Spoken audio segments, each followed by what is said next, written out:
Ya, pemerintah resmi memperpanjang masa berlaku pengenaan bea masuk tindakan pengamanan terhadap impor produk kain, karpet, serta tekstil penutup lainnya selama 3 tahun.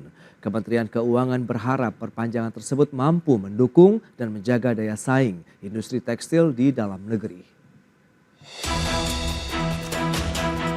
Pemerintah memperpanjang pengenaan bea masuk tindakan pengamanan atau BMTP terhadap impor produk kain, karpet, dan tekstil penutup lainnya. Perpanjangan tersebut akan berlaku selama 3 tahun. Kebijakan perpanjangan tersebut diharapkan dapat mendukung dan menjaga daya saing industri dalam negeri yang pada akhirnya dapat mendorong laju perekonomian nasional. Ketentuan itu tertuang dalam Peraturan Menteri Keuangan Nomor 48 Tahun 2024 tentang pengenaan bea masuk tindakan pengamanan terhadap impor produk kain. Dan Peraturan Menteri Keuangan Nomor 49 Tahun 2024 tentang pengenaan bea masuk tindakan pengamanan terhadap impor produk karpet dan tekstil penutup lainnya. Kepala Badan Kebijakan Fiskal Kementerian Keuangan Febrio Kacaribu dalam keterangannya menjelaskan perpanjangan masa berlaku bea masuk tindakan pengamanan tersebut memperhatikan keselarasan rantai industri agar sesuai dengan arah pengembangan industri nasional. Hal tersebut diharapkan dapat menjaga daya saing industri tekstil di dalam negeri. Dua bea itu juga diharapkan mampu melindungi industri dalam negeri dari serbuan tekstil impor, terutama impor dari China seperti yang dikeluhkan pelaku usaha selama ini. Pemerintah terus memantau situasi ini dan memberikan solusi untuk mendorong pemulihan kinerja fundamental industri tekstil dalam jangka panjang. Febrio menambahkan pemerintah secara konsisten mendudukan upaya solutif tersebut dengan tetap mempertimbangkan dampak terhadap perekonomian secara keseluruhan. Berbagai sumber, IDX Channel. Ya, sementara itu kalangan pengusaha tekstil meminta pemerintah harus bisa menegakkan aturan hukum dan bukan memberikan keleluasaan bagi importir nakal dalam hal kebijakan impor. Direktur Eksekutif Asosiasi Pertekstilan Indonesia menjelaskan bahwa dampak perubahan aturan impor secara gegabah telah membuat industri tekstil dalam negeri menderita. Polemik kebijakan impor barang yang melibatkan banyak kementerian membuat industri padat karya menjadi korban. Direktur Eksekutif Asosiasi Pertekstilan Indonesia atau API, Danang Girindra Wardana menjelaskan bahwa upaya membantu industri tekstil nasional perlu komitmen penegakan hukum yang jelas. Sebab perubahan aturan impor sebelumnya diduga dilakukan pemerintah akibat ketidakjelasan koordinasi dan kepentingan segelintir pihak. Danang menyebut pemerintah seharusnya menegakkan aturan impor dan bukan membiarkan 26.000 kontainer tanpa rekomendasi teknis dilepas ke pasar dalam negeri. Akibatnya industri pertekstilan nasional kini makin kehilangan daya dukung yang dibutuhkan sedangkan hanya segelintir pihak yang menikmati kemudahan impor. Untuk itu API menuntut pemerintah terutama Bea Cukai menegakkan aturan demi menjaga industri dalam negeri. Artinya ada 26.000 kontainer dan pemiliknya mungkin tidak sebanyak itu yang tidak patuh pada peraturan importasi kan. Mereka tidak mematuhi peraturan teknis dari Perin, mereka tidak mematuhi peraturan dari Bea Cukai. Dia kan artinya ada banyak pelanggar hukum yang mengakibatkan pelabuhan kongesti, mengakibatkan pelabuhan macet. Maka salah satu cara yang dilakukan adalah melakukan penindakan hukum, bukan merilis mereka. Danang mengungkapkan bahwa perubahan kebijakan impor yang berubah-ubah menunjukkan pemerintah tidak dapat menjaga kepastian berusaha dengan baik. Sehingga kebijakan reaktif seperti perubahan kebijakan impor hanya akan merugikan industri dalam negeri. Dari Jakarta, Raharjo Patmo, IDX Channel.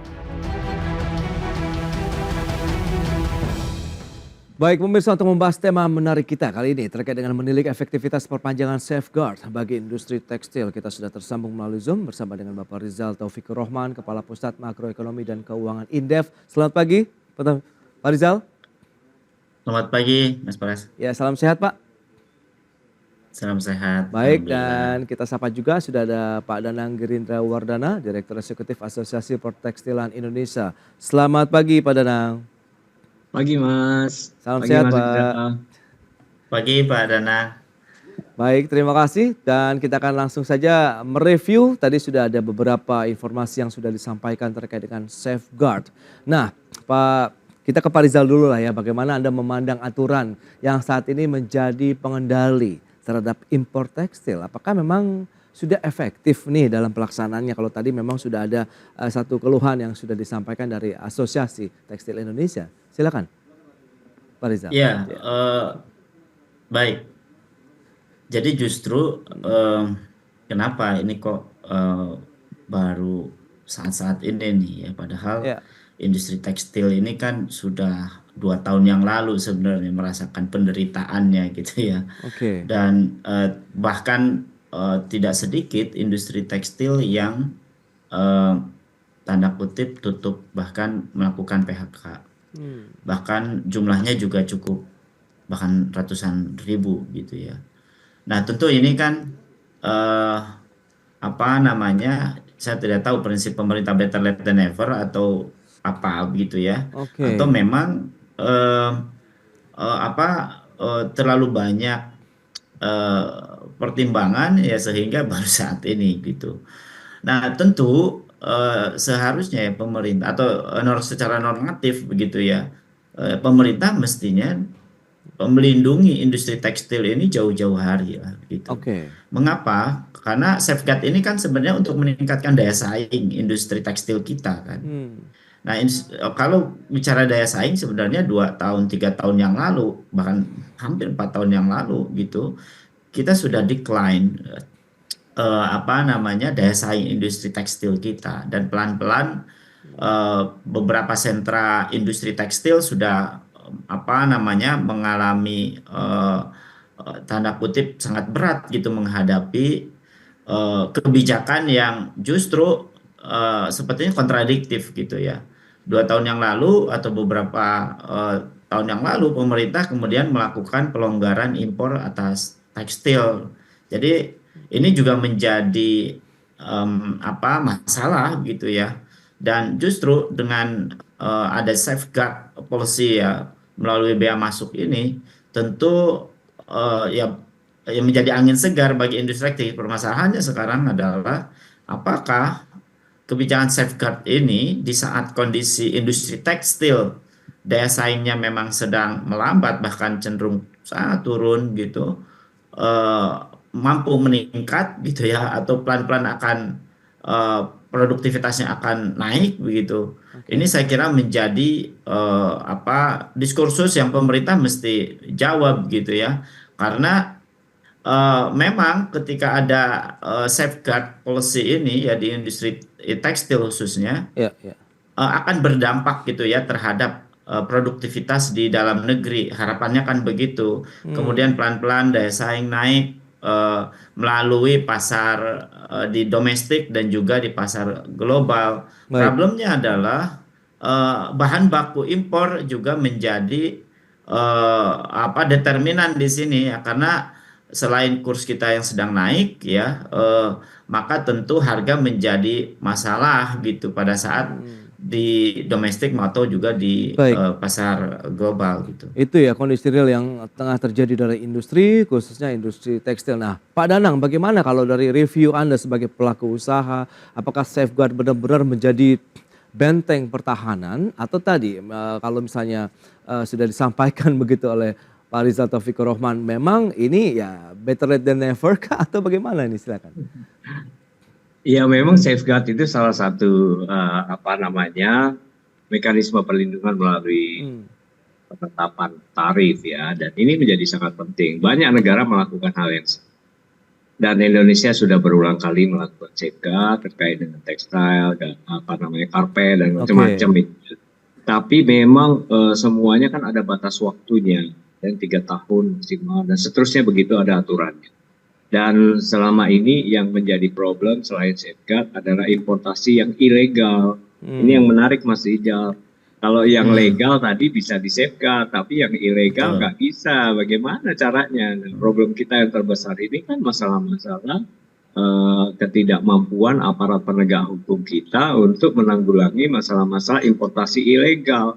Nah, kalau udah disebut ilegal, pastilah ini negara kebobolan juga dari segi pemasukannya kan, dan kemudian negara tidak memiliki kapasitas untuk mengukur berapa besar barang itu masuk dan mengganggu pasar domestik kita. Jadi akurasi data-data itu menjadi hilang begitu, karena kita tidak tahu yang disebut dengan ilegal masuk melalui pelabuhan mana, bekerja sama dengan aparat penegak hukum oknum yang mana, kan gitu. Karena tidak mungkin importasi ilegal terkait tekstil dan garmen itu menurut kita ya masuk melalui pelabuhan-pelabuhan tikus, karena itu menggunakan kontainer yang ukuran-ukuran besar gitu loh, dan kontainer ukuran besar tidak mungkin bisa masuk melalui pelabuhan-pelabuhan yang tidak memiliki sarana sarana manajemen on off untuk kontainer.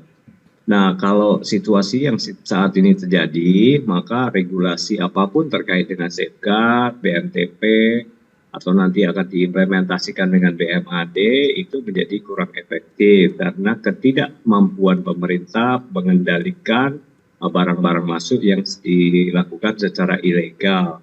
Nah, ini mengakibatkan industri kita stagnansi sangat parah ya. Sejak tahun 2013 sebenarnya negara sudah melakukan yang disebut dengan kebijakan SNI, Standar Nasional Indonesia ya. Oke. Di situ untuk tekstil dan garmen memang belum diaplikasikan. Nah, kalau diaplikasikan mungkin akan sedikit mengurangi. Tetapi saat itu peraturan kan masih berlaku hanya untuk pengadaan barang dan jasa yang diperlukan oleh pemerintah termasuk BUMN. Jadi SNI untuk tekstil, garmen, segala macam itu hanya diaplikasikan ketika pemerintah melakukan pembelian, tapi untuk antar swasta belum dilakukan. Oke. Nah, Ini jadi problem besar. Jadi kalau baik. BMTP diimplementasikan, sementara SNI-nya juga masih terbatas, ya, jadi lubang-lubang besar itu masih Iya. mengalir terlalu deras masuk ke Indonesia. Baik, nah lantas bagaimana kalau memang Anda katakan masih maraknya dari importasi ilegal tadi terkait dengan produk-produk tekstil. Apakah memang sudah ada yang mungkin kalau Anda katakan data terkait dengan jumlah tersebut, bagaimana dengan upaya-upaya pemerintah sendiri? Kan kita tahu ada yang melakukan razia, kemudian upaya-upaya pembatasan lainnya begitu. Kita akan bahas nanti di segmen berikutnya Pak Danang seberapa efektifnya kebijakan tersebut, dan kita akan sampaikan nanti di segmen berikutnya, dan pemirsa pastikan Anda masih bersama kami.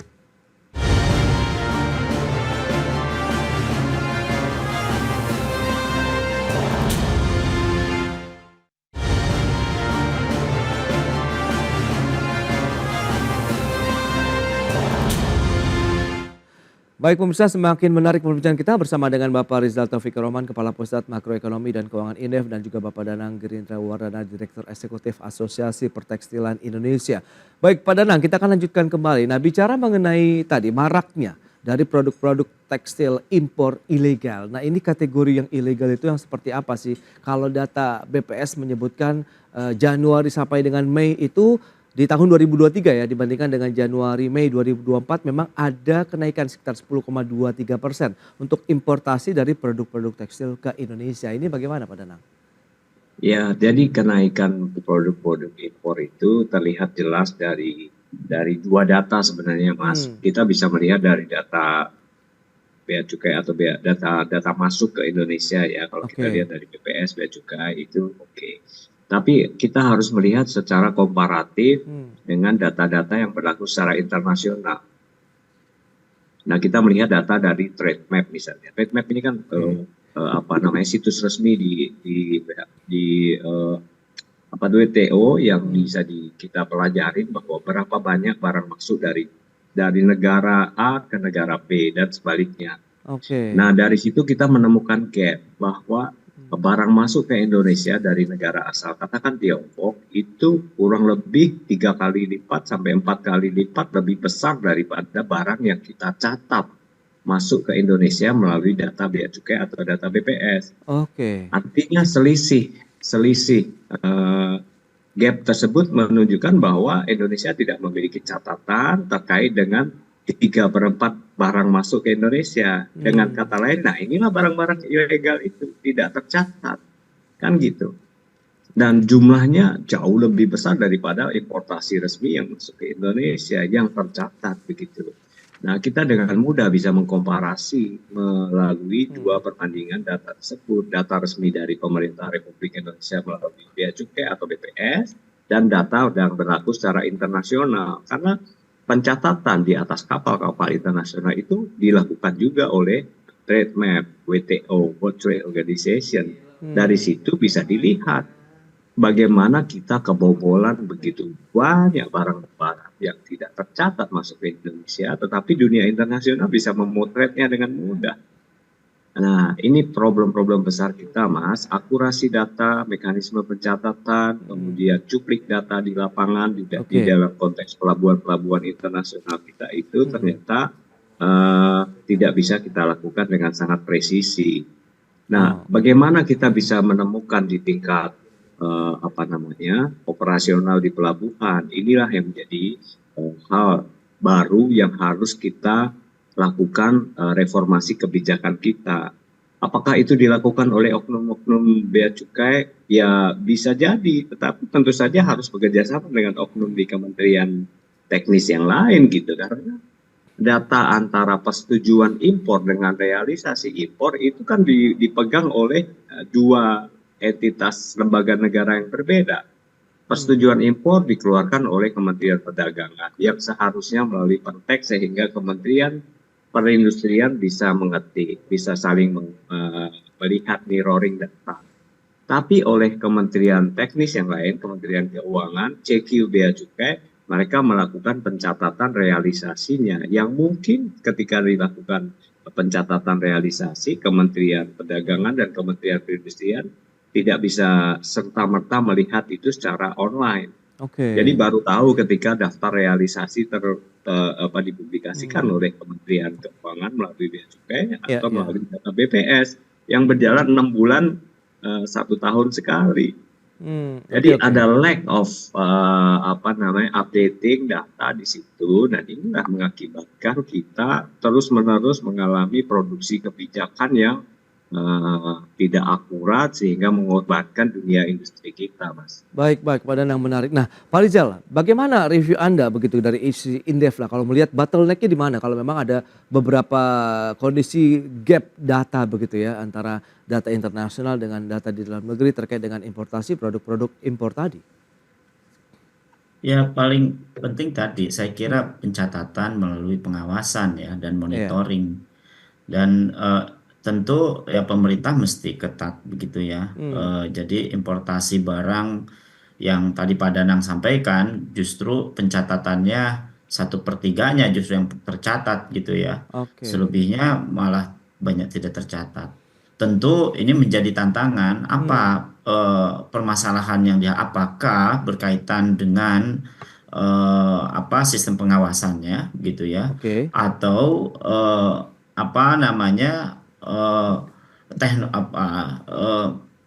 monitoring atau pengawasannya itu sendiri begitu. Nah, tentu pemerintah kan mesti mengevaluasi ini semua begitu ya. Jangan-jangan selama ini pemerintah memegang data yang saat ini, tetapi nyatanya pada saat kita misalnya dicek dari rilis Trade Map justru jauh lebih kecil misalnya nilainya. Meskipun biasanya Trade Map juga mengkonfirmasi ya ke Indonesia begitu ya berkaitan dengan data itu ke BPS maupun ke Kementerian Perdagangan. Nah, tapi yang paling penting adalah bagaimana data importasi yang tanda kutip legal yang tentu saja itu bisa memberikan kontribusi ya, tidak hanya terhadap nilai tambah, terutama importasi untuk bahan baku setengah jadi gitu ya, bahan setengah jadi terutama untuk industri, mensupport industri katakanlah tekstil, maka tentu itu kan justru menjadi income bagi negara. Tetapi kalau kemudian banyak importasi barang yang notabene tekstil tetapi tidak tercatat, tidak hanya masalah hulunya misalnya ya, atau kainnya misalnya atau bahan bakunya, tapi juga hilirnya ya, termasuk pakaian yang langsung bisa pakai misalnya. Nah, itu kan tentu kerugian bagi negara gitu. Nah, untuk itu ya tidak hanya kerugian bagi negara, tapi juga justru akan rugi juga nilai tambah yang di-create oleh domestik itu sendiri ya, dan itu terbukti di industri tekstil saat ini. Nah, untuk Oke. itu pemerintah mestinya memperbaiki kinerja pengawasan ini ya, tidak hanya dari jumlah personil SDM-nya, tetapi juga teknologi eh, apa namanya serta sistem yang mensupport terhadap model pengawasan atau pengembangan pengawasan importasi untuk mendukung industri tekstil ini. Itu dia ya, beberapa poin yang perlu dikuatkan SDM-nya, kemudian teknologi dan sistem yang terintegrasi lah kalau kita bicara mengenai Betul. data-data yang akurat begitu. Pak Danang, lantas bagaimana Anda melihat ke depan begitu dengan perpanjangan safeguard ini? Apakah memang menjadi angin segar kah atau ya itu dia hanya pelipur lara saja? Silakan ini. Iya, iya, iya, agak susah untuk menjawab itu. Tapi Hmm, saya kira gini ya, ya, ini ya. sebuah langkah yang bagus lah. Hmm, Meskipun sebenarnya sudah berulang kali dilakukan gitu. oke. 2013 tadi saya sampaikan sudah dilakukan, 2017 juga sudah dilakukan. Batas Hmm, waktunya sudah mendekati akhir dan ya, ya. bulan November 2024 ini juga sudah hampir berakhir nih safeguard Hmm, untuk garment dan pakaian jadi sudah hampir berakhir bulan November. Setahun yang lalu kami sudah mengingatkan pemerintah tolong segera diproses untuk diperpanjang atau ada hmm, satu mekanisme pendekatan biaya masuk yang berbeda. Itu ya, ya. terserah pemerintah karena regulasi ada di pemerintah. Tapi respon pemerintah biasa ya, selalu Hmm, maaf ya, lambat, letoy dan hmm, macam-macam lah istilah yang kita tudingkan ke pemerintah itu. hmm, Memang responnya lambat karena mungkin butuh perhatian atau perhitungan yang lebih serius, lebih detail. Tapi oke lah. hmm, Semakin lambat semakin terkorbankanlah industri di Indonesia, maka hmm. sebab itulah yang terjadi kemudian banyak industri kita pingsan, tidak mampu lagi mempekerjakan pegawainya. Tapi ada dua hal penting yang sekarang kita sedang mohonkan kepada pemerintah. Hmm, Apabila safeguard BMTP, mekanisme BMAD, Biaya Masuk Anti Dumping itu saat ini sedang disusun, maka itu kami berada di dalam apa namanya tim untuk menyusun itu. hmm, Tetapi ada sisi lain yang harus dilakukan pemerintah, yaitu bagaimana menanggulangi importasi ilegalnya. Sebenarnya ini sangat oke. mudah karena pemerintah bisa melihat data importirnya itu siapa saja, toh Hmm, distribusinya kemana, gudangnya siapa, di mana, persetujuan impornya atau PI-nya itu seperti apa, hmm, adakah pertek yang dilakukan untuk mematuhi peraturan di Indonesia atau tidak. Ini sebenarnya mudah, yang hmm, penting adalah ada political will, ada kemauan yang besar untuk melindungi industri dalam negeri kita. Karena hmm. data-data itu ada gitu, Ya, tapi ya, ya. tidak mau diekspos kepada publik. Contoh yang terakhir tadi Hmm, mengenai importasi atau rilis 26.000 kontainer tidak pernah terbuka kepada publik. Siapa yang impor nih? Apakah anggota kami di Asosiasi Petekstilan atau hmm. bukan anggota atau justru importir umum? Ya, ya, Buka ya. saja. Kami ini Hmm, pengen tahu siapa nih pemain-pemain itu. Buka saja kepada publik, hmm, lakukan satu teguran atau penindakan hukum sehingga tidak terjadi lagi kan di masa depan. Karena apapun yang dilakukan pemerintah terkait dengan regulasi-regulasi, tapi kalau penindakan hukum tidak dilakukan berbarengan, maka hasilnya ya kita akan merana lagi. oke. Kita tetap akan mengalami proses yang sekarang sedang terjadi adalah Hmm, proses-proses deindustrialisasi. Kita sudah kehilangan begitu banyak mesin-mesin untuk tidak beroperasi sehingga para pegawainya ya terpaksa hmm. dirumahkan gitu. Oke, Pak Danang. Berarti memang nampaknya ya cukup erat juga nih, cukup alot lah kalau bisa dikatakan Mbak ya dengan kondisi industri tekstil saat ini berat yang dihadapi Ya, dari karena sisi gini Mas, serbuan impor tadi. antara Gimana? kementerian dengan penegak hukum Hmm, ini kan tampaknya tidak saling sinergis ya. Coba kita hmm, lihat Kementerian Perindustrian ya sedikit bersitegang dengan Kementerian Perdagangan, kemudian dua-duanya bersitegang dengan Kementerian Keuangan. Karena hmm. siapa sebenarnya yang memproduksi regulasi-regulasi, termasuk misalnya Permendak 8. Ini Baik, siapa baik. yang membuat Permendak 8 ini? Karena Oke. Pak Jul bilang saya tidak menyusun, saya hanya menandatangani. Ah, Nah, kemudian kita menjadi bertanya-tanya di baik, ranah baik. publik. Oke, oke, baik. Pak Danang, nampaknya memang masih banyak PR dan semoga nanti ada solusi juga dari pemerintah begitu ya. Apalagi nanti juga ada transisi kepemimpinan sehingga fokus dari industri tekstil juga menjadi perhatian juga utama dari pemerintah karena serapan tenaga kerjanya, industri padat karya yang menjadi penopang juga ekonomi nasional. Baik, Pak Danang, terima kasih atas waktunya. Pak Taufik Roman, terima kasih juga atas analisis yang sudah Anda sampaikan kepada pemirsa pada hari ini. Selamat melanjutkan aktivitas Anda kembali. Salam sehat, Pak Danang, Pak Taufik, terima kasih. Salam sehat, Mas Pak Sehat, Danang. Mas. Matur nuwun, Mas Ica. Terima kasih. Sukses. Sama-sama, Baik, Mas pemirsa, Danang. ya 1 jam sudah saya menemani Anda dalam Market Review. Dan perbaharui terus informasi Anda hanya di IDX Channel, your trustworthy and comprehensive investment reference. Jangan lupa saksikan program Precision Closing yang akan tayang pukul 11.30 waktu Indonesia Barat. Karena urusan masa depan harus terdepan, aku investor saham. Ya, saya Prasetyo Wibowo beserta kerabat kerja yang bekerja pamit undur diri. Terima kasih, sampai jumpa.